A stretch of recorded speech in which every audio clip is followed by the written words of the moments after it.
Hello everyone, welcome back to my channel. Wow, it feels so good to say that again. It has been way too long since my last upload. Cause yeah, life happened, things get busy, and needless to say, I've been burnt out and need to step back. But now I'm back, and trust me, I've got some amazing things planned. New content and fresh ideas. And I can't wait to share what's next with you. So let's start the year with a museum tour. Today, we are stepping into the wonderful, weird, and wickedly creative world of Tim Burton. We are at the Design Museum in London, where they transform the space into a full-on, Burton-inspired experience filled with dark, whimsy, iconic characters, and behind-the-scene magic. If you love The Nightmare Before Christmas, Beetlejuice, or Edward Scissorhands, you are going to love this. Now, we are diving inside into the mind of one of the most visionary filmmakers and artists of our time. And here is the timeline of his most early works to the recent times.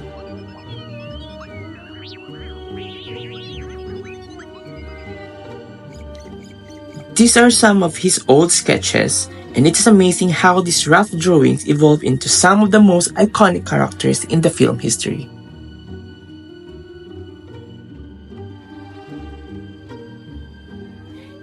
And what better way to understand his creative genius than by exploring his workspace?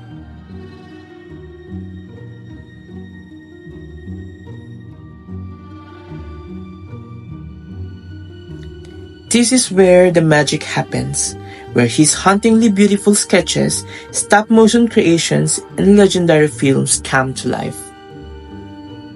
This desk is like a portal into Burton's imagination, and you can feel the creative energy, scattered drawings, strange doodles, and bursts of inspiration all over the place.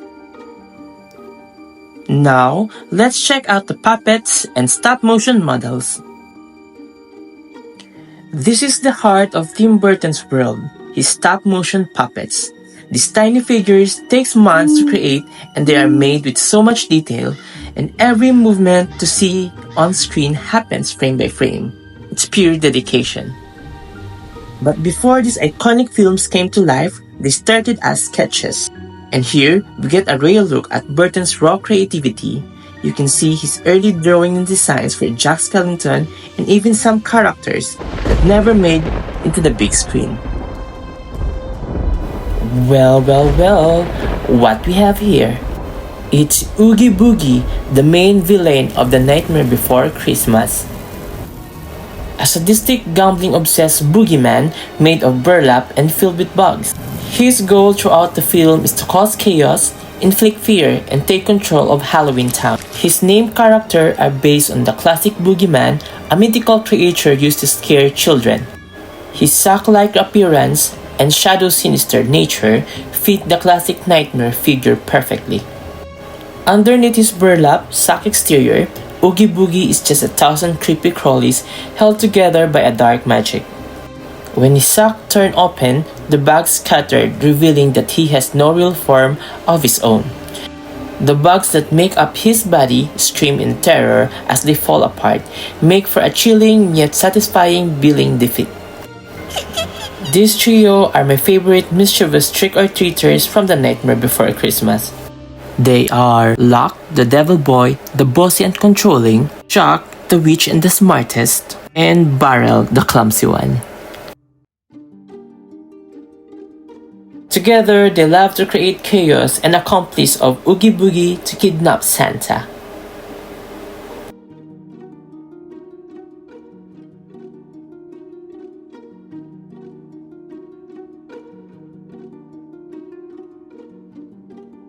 And here you can see the design for Sally.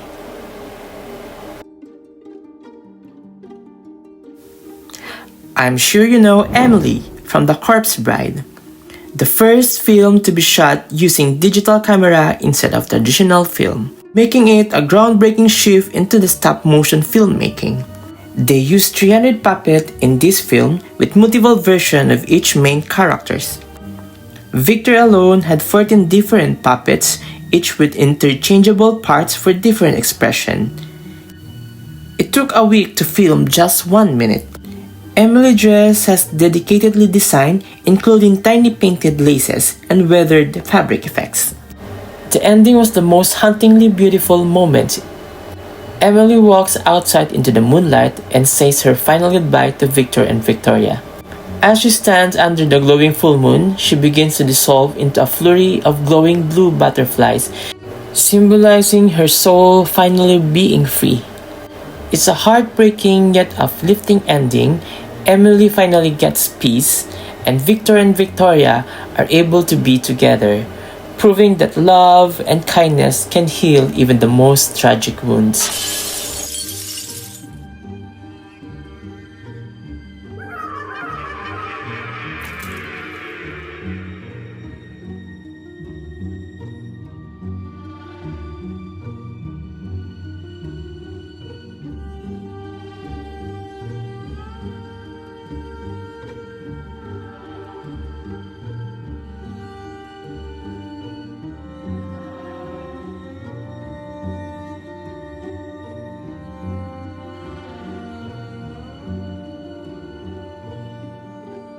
Now let's shift to 2012 movie Frankenweenie, a heartfelt gothic and quirky stop-motion animation that reimagines Mary Shelley's Frankenstein through the eyes of a young boy and his beloved dog. When his beloved dog Sparky tragically dies in an accident, Victor is devastated. Inspired by a science lesson on electricity, he conducted a secret experiment to bring Sparky back to life using the lightning. This is a touching story about grief, love, and the bond between a boy and his dog. The props in this movie was featured in the museum.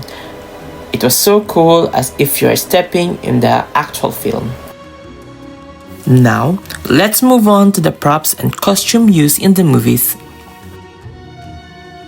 Burton's Edward Scissorhands in 1990s is known for its iconic gothic aesthetic and one of the most memorable in the film history. It was crafted from actual leather and metal, giving it a raw industrial look, almost a punk rock style suit. The outfit was covered in buckles and straps and belts, symbolizing how he was stitched together like an unfinished creation. The costume was inspired by Tim Burton's drawings. One of the most amazing things about Johnny Depp's performance is Edward barely speaks. He has less than 150 words in the whole film. Instead of dialogue, Depp uses his eyes, facial expression, and body language to communicate.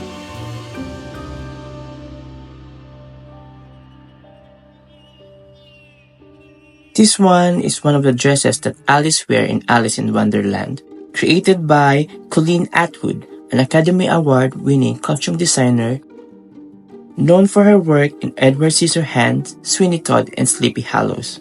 She gave each character a whimsical yet slightly eerie feel. This is also one of Atwood's creation. The Headless Horseman of Sleepy Hollow. The costume was designed to look battle-worn, complete with silver buttons, intricate braiding, and a long, tattered cape. Sleepy Hollow is known for its gothic aesthetic, and the costume plays a huge role in setting the eerie, supernatural tone of the film. Now, let's take a look at Burton's version of Wednesday Addams. From her Nevermore Academy uniform to the viral black dress, from the dance scenes, every outfit was designed to reflect Wednesday's rebellious yet sophisticated style. We can't talk about Wednesday without mentioning the viral Gugumak dance that Jenna Ortega choreographed it herself.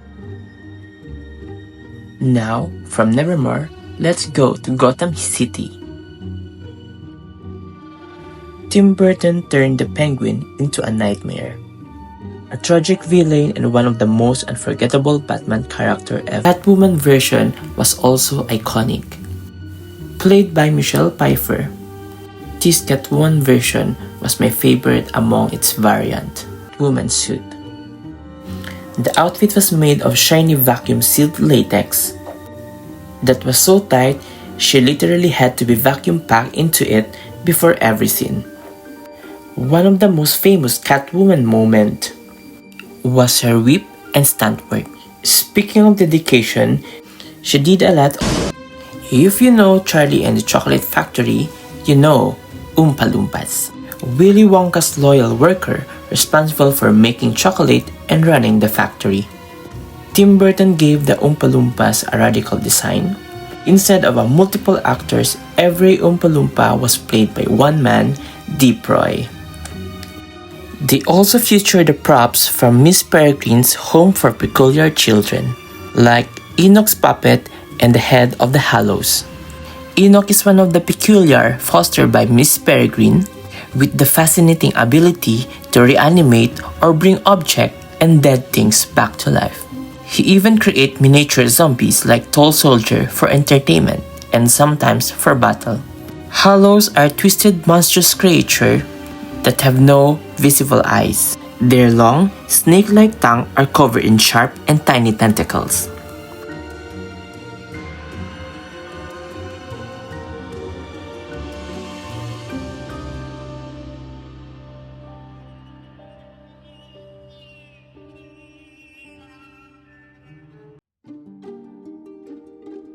Tim Burton's Dumbo is a live-action / CGI, reimagining Disney's 1941 animated classic, blending Burton's signature dark and whimsy with an emotional story about family, exploitation, and finding one's place in the world.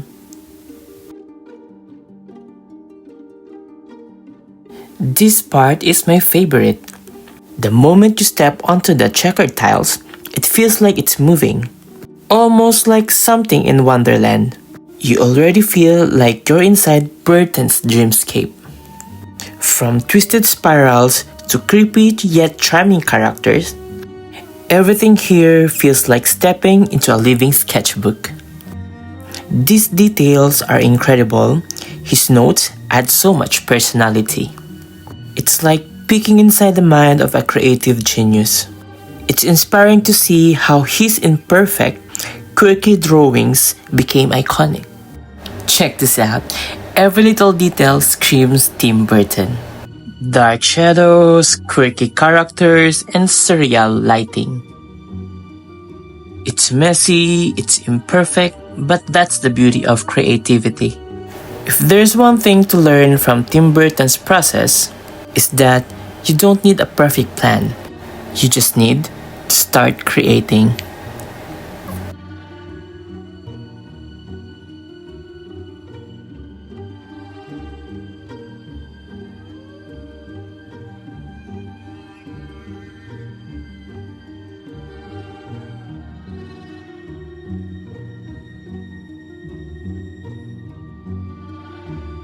Tim Burton's creative mind is fueled by the weird, dark, and the unexpected.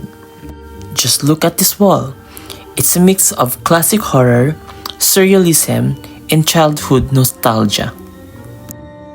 It makes sense why these films feels like a blend of fairy tale and nightmare.